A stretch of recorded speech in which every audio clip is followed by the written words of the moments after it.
السلام علیکم ناظرین، میں ہوں سلوہ حسنین اور آپ دیکھ رہے ہیں پنجاب کی آواز نیوز۔ آئیے نظر ڈالتے ہیں آج کی اہم خبروں پر۔ ڈی آئی جی اسلام آباد محمد جاوید طارق کی پریس کانفرنس۔ چودھری مجاہد حسین سی سی آر اسلام آباد پولیس نے غیر ملکی شخص میں 2 اشخاص کے اغوا میں ملوث گروہ کو گرفتار کر لیا۔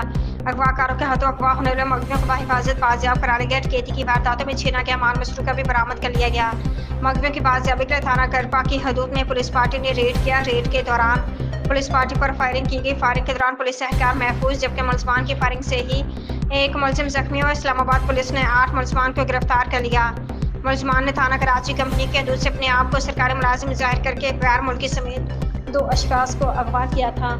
ملزمان کے خلاف تھانہ کرپا، آبپارہ، کراچی کمپنی اور آئی ایریا میں مقدمات درج ہیں۔ پولیس نے ملزمان سے 16 موبائل فون، 17 لیپ ٹاپ، 38 لاکھ روپے سے زائد نقدی، 4 SMG گنز اور 1 پستول بھی برآمد کر لیا۔ ملزمان شہریوں کو سرکاری ملازم بن کر اسلحے کی نوک پر لوٹتے اور اغوا کرتے تھے۔ ڈی آئی جی اسلام آباد محمد طارق جاوید